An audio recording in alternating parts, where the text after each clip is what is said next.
चलिए स्टूडेंट्स, आज हम नया चैप्टर शुरू कर रहे हैं। नए राइटर को, नए लेखक को हम पढ़ेंगे, नए कवि को। और कवि का नाम है नागार्जुन। ये भी एक क्रांतिकारी कविताएं लिखने वाले कवि हैं, प्रगतिवादी कवि हैं। इन्होंने भी संसार के पिछड़ा वर्ग के प्रति बड़ी सहानुभूति प्रकट की है और इनकी लगभग सभी कविताओं में क्रांतिकारी स्वर है। नागार्जुन की आज जो पहली कविता हम पढ़ने जा रहे हैं उसका शीर्षक है उनको प्रणाम। इस कविता के माध्यम से कवि ने उन महान लोगों को प्रणाम किया है, उन शहीदों को, साहसी लोगों को, जिनको सफलता नहीं मिली पर उनका प्रयास बहुत अच्छा था।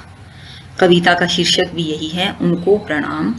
आइए कविता शुरू करते हैं कि जो नहीं हो सके पूर्ण काम, मैं उनको करता हूँ प्रणाम। कवि क्या कहना चाहता है कि संसार में मैं उन वीर शहीदों के प्रति, उन महान लोगों के प्रति अपनी श्रद्धा सुमन अर्पित करता हूँ कि जो अपनी कामनाओं को, अपनी इच्छाओं को, अपने काम को कभी पूर्ण नहीं कर सके। अर्थात उन्होंने प्रयास पूरा किया पर उनके काम पूरे हुए नहीं। मैं उन सबको प्रणाम करता हूँ, नमन करता हूँ। कुछ कुंठित ओ कुछ लक्ष्य भ्रष्ट, जिनके अभिमंत्रित तीर हुए, रण की समाप्ति के पहले ही जो वीर रिक्त तुणीर हुए, उनको प्रणाम। कवि कहता है कि मैं उन शूरवीरों को प्रणाम करता हूँ, उन शूरवीरों को, उन महान योद्धाओं को प्रणाम करता हूँ कि जिनके मंत्र, कहते हैं ना, जिनके अभिमंत्रित तीर, जिनके मंत्र पूरित किए हुए, मंत्र पूरित करे हुए, मंत्रों को अभिमंत्रित करके, अर्थात अपने तीर को मंत्रों से अभिमंत्रित करके जिन्होंने तीर साधे, तीर लक्ष्य की ओर भेजे, पर कुछ तो कुंठित हो गए, कुछ लक्ष्य से भ्रष्ट हो गए। अर्थात जो पूरी तरह से वीर योद्धा थे और अपने अभिमंत्रित करके तीरों को छोड़ने वाले थे, उनके तीर लक्ष्य को भेद नहीं सके। और रण अर्थात युद्ध की समाप्ति से पहले ही जो वीर रिक्त तुनीर, जिनके तरकश में तीर समाप्त हो गए, अर्थात युद्ध समाप्त नहीं हुआ, उनके अस्त्र शस्त्र समाप्त हो गए, मैं ऐसे योद्धाओं को प्रणाम करता हूँ। कवि कहना क्या चाहता है कि या तो वे लक्ष्य, उनके तीर लक्ष्य को भेद नहीं सके, या फिर उनका निशाना ठीक नहीं पड़ा, अर्थात वे कुंठाग्रस्त हो गए, जिनकी क्षमता मंद पड़ गई, अपने लक्ष्य को भेदने के लिए मंत्रों से पूरित किए गए तीर भी उनके काम नहीं आए।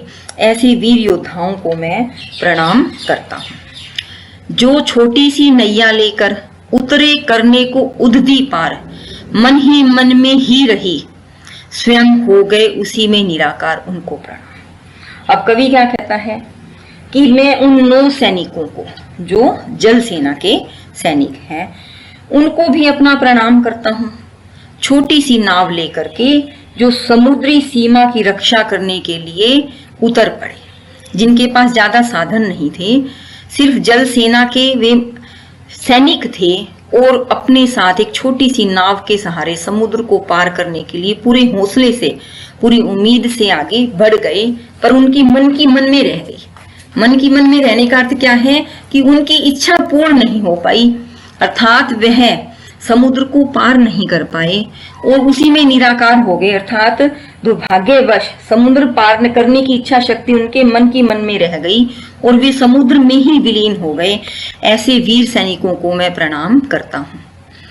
तीसरा कवि कहता है कि जो उच्च शिखर की ओर बढ़े, रहे रहे नव नव उत्साह भरे, कि जो पर्वत की चढ़ाई करना चाहते थे, उच्च शिखर की ओर जाना चाहते थे, उन शूरवीरों को प्रणाम करता हूँ जो देश की सीमाओं के लिए, रक्षा करने के लिए नए नए उत्साह भर करके, रह रहकर, अर्थात बार बार नए नए उत्साह से भरकर ऊंचे पहाड़ों की चोटियों की ओर बढ़ चले थे।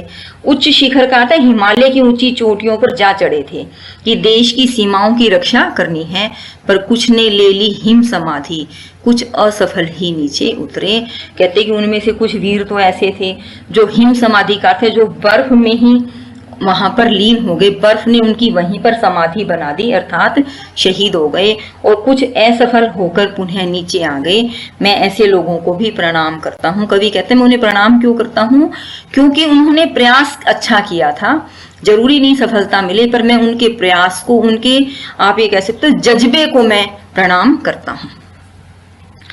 एकाकी और अकिंचन हो जो भू परिक्रमा को निकले, हो गए पंगु प्रतिपद इतने अदृष्ट ने दाव चले।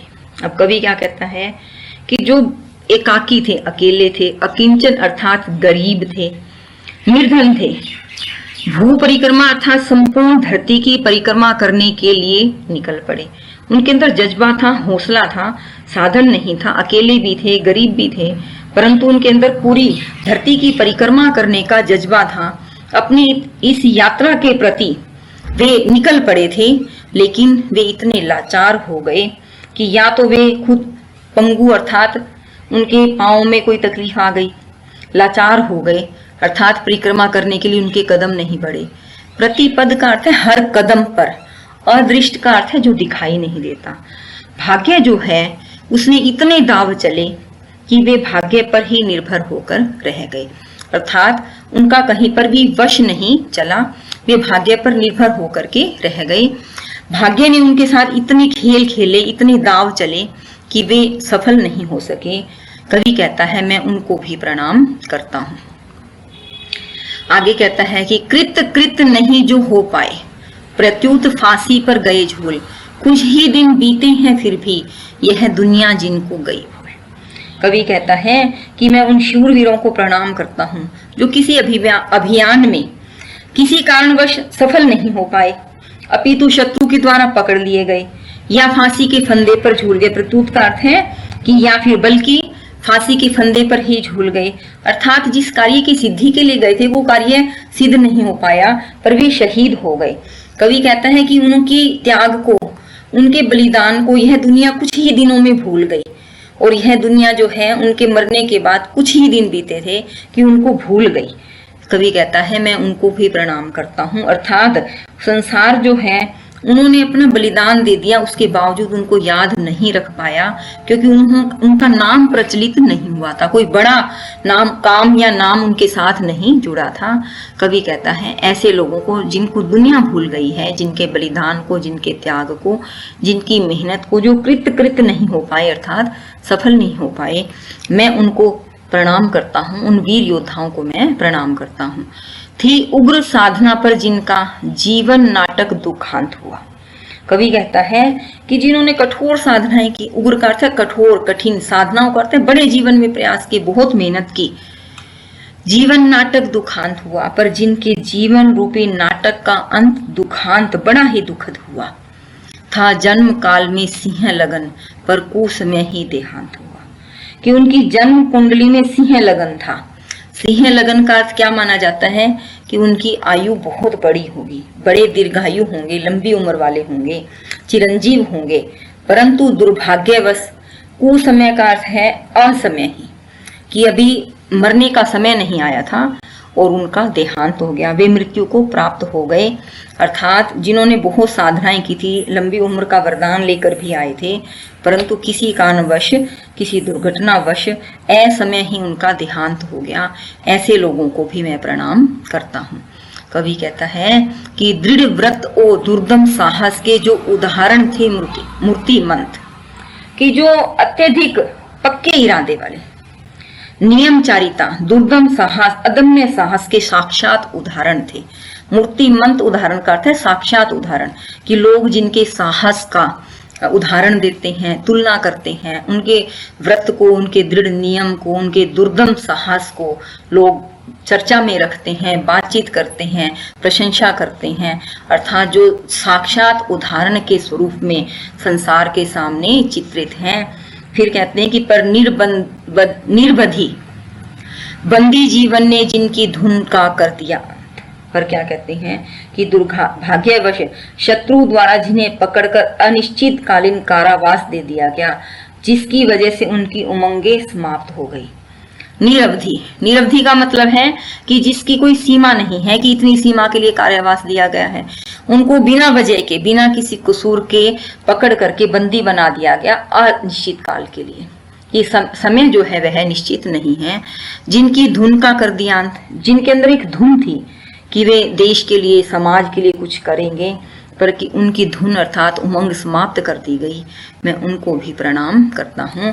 कवि के कहने का अर्थ क्या है कि जिन्होंने प्रयास बहुत अच्छा किया पर किसी ने उनका साथ नहीं दिया, इसलिए वे दुनिया से चले गए अपनी धुन को समाप्त करके, मैं उनको प्रणाम करता हूँ। जिनकी सेवाएं अतुलनीय पर विज्ञापन से रहे दूर, जिनकी समाज के लिए, देश के लिए सेवाएं अतुलनीय है, अर्थात जिनकी तुलना नहीं की जा सकती, जिसकी बराबरी नहीं की जा सकती, जिसको व्यक्त नहीं किया जा सकता, ऐसे लोग थे जिनकी सेवाओं को कोई गाया नहीं जा सकता, बताया नहीं जा सकता, पर वे हमेशा विज्ञापन से दूर रहे। विज्ञापन से दूर रहने का अर्थ क्या है कि उन्हें प्रसिद्धि नहीं मिली, उन्हें कोई पहचान नहीं मिली। प्रतिकूल परिस्थिति ने जिनके कर दिए मनोरथ चूर चूर, कि उनके जीवन में परिस्थितियां इतनी प्रतिकूल आई कि उनकी सारी आकांक्षाएं, अभिलाषाएं सब कुछ चूर चूर हो गई, मैं उनको भी प्रणाम करता हूँ। कवि कहता है कि जरूरी नहीं है कि सभी की सारी खुशियां, सारी इच्छाएं, सारी मेहनत सफल हो। इंसान के हाथ में सिर्फ और सिर्फ इतना ही है कि वह मेहनत करे, मन से मेहनत करे, हौसले से मेहनत करे, पूरी उम्मीद से मेहनत करे। और कहते हैं कि जिसने प्रयास किया है वे कहीं ना कहीं उदाहरण बन करके, हो सकता है उनको खुद को प्रत्यक्ष रूप से कोई सफलता न मिले, पर समाज में उनको कहीं ना कहीं, किसी ना किसी रूप में सफलता अवश्य मिलती है, नाम अवश्य मिलता है। चाहे उनके जीते जी मिले या बाद में मिले, लोग उनको पहचानते जरूर हैं और उनकी महिमा का गुणगान भी अवश्य करते हैं।